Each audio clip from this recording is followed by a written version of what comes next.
आरती ने बैनर देखा तो कहा, पापा किसने लिखवा दिया नास्तिकों के लिए प्रवेश निषेध? पंडित जी बोले, नास्तिकों ने ही लिखवा दिया, मुझे लिखवाना होता तो पहले ही लिखवा देता।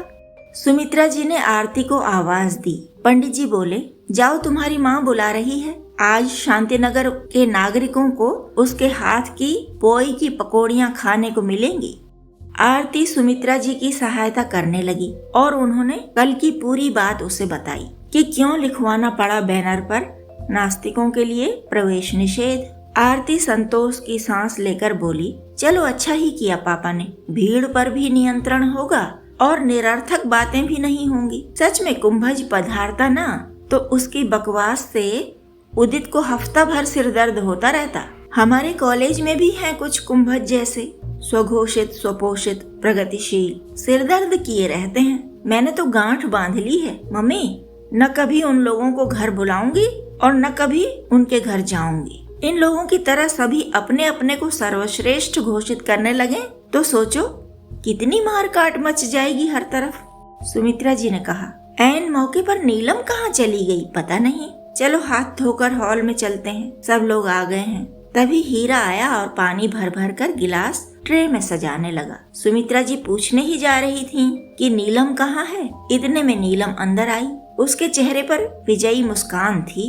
हीरा ने पूछा, हो गया काम? नीलम ने स्वीकार में सिर हिलाया।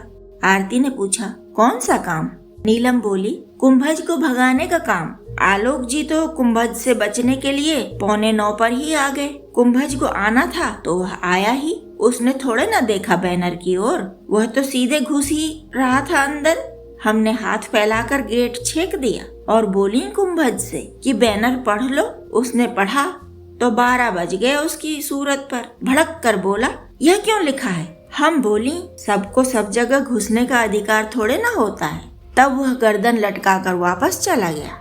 हीरा का चेहरा दमकने लगा था। आरती और सुमित्रा जी नीलम को आश्चर्य से देख रही थीं। यह तो उन्होंने सोचा ही नहीं था कि कुंभज बिना बैनर की ओर देखे भी तो आ सकता है अंदर। यह तो तय था ही कि आएगा तो राम रसायन के प्रेमिल वातावरण में विश्वमन अवश्य ही करेगा। दूध में नींबू डालने पर ही गौरवान्वित होते हैं कुंभज जैसे लोग।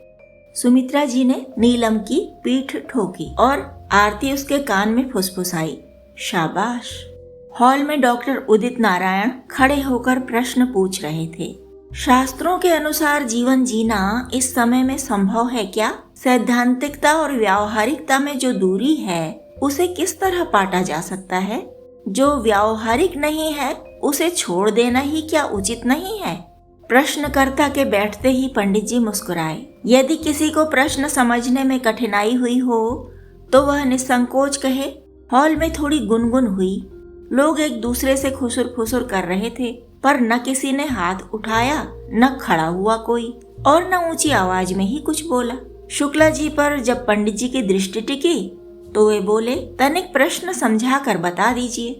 पंडित जी कहने लगे, प्रश्न उत्तम है। सुनने में 3 लगे होंगे पर वे परस्पर जुड़े हुए हैं। उसी भांति मैं उत्तर दूंगा, एक एक को अलग अलग करके नहीं, बल्कि एक दूसरे से जुड़ी हुई कड़ियों के साथ। पहले बात करते हैं शास्त्रों की। हिंदुओं के पास ही शास्त्रों की प्रचुरता है, इसलिए दुनिया हिंदुओं के बारे में बहुत भ्रम पालती है और हिंदू स्वयं भी बहुत भ्रमित होते हैं। भ्रम का सबसे बड़ा कारण है शास्त्रों से परिचित ही न होना। इस अपरिचय का अनुचित लाभ लिया है महत्वाकांक्षी विवेकहीन लोगों ने। मैं उदाहरण देकर समझाता हूँ सरलता के लिए। पुराने समय में संयुक्त परिवार व्यवस्था थी। आप सब जानते ही हैं कि तमाम बाहरी आक्रमणों के कारण हमारे घरों की स्त्रियां घरों तक सीमित रह गईं और उनकी शिक्षा दीक्षा पिछड़ती चली गई।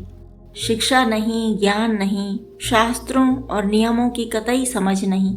लेकिन जब किसी परिवार की बहुत सारी स्त्रियों का नेतृत्व हाथ आ जाए तो कहने ही क्या। दादियों परदादियों ने अपने भीतर की सारी अज्ञानता अपने कुटुंब भर में फैलाई और अनपढ़ औरतों ने उस कूड़ा कबाड़ को अपने बाल बच्चों को भी सौंपा। जितने भी अंधविश्वास हैं वे इसी तरह से पनपे हैं। बंधुगण, हमारे शास्त्र लिखे गए हैं संस्कृत में। संसार की सर्वाधिक अनुशासित और वैज्ञानिक भाषा है संस्कृत। उस भाषा में लिखे पढ़ने के लिए भी विकसित विवेक चाहिए, स्वस्थ दृष्टि चाहिए। अधकचरेपन के कारण हम न शास्त्रों को समझ पाते हैं, न ही कोई ठोस व्यवस्था अभी तक बन पाई है हमारे यहाँ शास्त्र ज्ञान के प्रसार के लिए। तो डॉक्टर साहब, शास्त्रों को समझे बिना हम शास्त्रों के अनुसार जीवन जी कैसे सकते हैं? कैसे जी लेंगे? हॉल में हंसी गूंजी तो पंडित जी बोले, यह हंसने का नहीं, रोने का विषय है। हंसी तत्काल लुप्त हो गई। पंडित जी आगे कहने लगे, जब मुगलों, हूणों, तातारों और दूसरे लोगों के आक्रमण हो रहे थे, गाजर मूली की तरह हमारे पूर्वज काटे जा रहे थे, तब प्राण देकर भी शास्त्रों की सुरक्षा की गई। लोगों ने कंठाग्र कर कर के शास्त्रों की धारा को पीढ़ियों में बहाने के भरपूर प्रयास किए। कृतघ्न तो हमारी ही पीढ़ियां हैं। पिछले 200-300 सालों में शास्त्रों को आगे बढ़ाने के प्रयास प्रायः लुप्त होते गए हैं। इससे पहले शंकराचार्य के प्रयासों से जनता जागी तो थी, परंतु आज के समय में उनके द्वारा स्थापित ज्योतिर्मठ भी बड़ा प्रभाव नहीं दिखा पा रहे हैं। हमारे शास्त्रों में कहीं भी ऐसी कठोरता नहीं है कि आचरण में, व्यवहार में, नियमों में लाया न जा सके। आपकी शक्ति और सामर्थ्य जैसी भी हो, उसके अनुरूप नियम अपना सकते हैं। नियमों का दुरुपयोग हम ही करते हैं। जैसे कि उपवास की बात करें तो उपवास का अर्थ है पास बैठना, ईश्वर के पास रहना। उपवास के आवश्यक अंग हैं बाह्य और आंतरिक शुचिता, पवित्रता, दान, धर्म, पूजा पाठ। देखने में आता है कि जगत प्रपंच में ही दिन कटता है। याद आ गया तो एक आध कटोरी सीधा निकाल दिया, धड़धड़ाते हुए कोई पाठ कर दिया और सुबह सबसे पहले नहाकर भगवान पर एहसान तो कर ही दिया था। खाना ऐसे ठूस ठूस कर कि शास्त्र बेचारे शर्म से पानी पानी हो जाएं।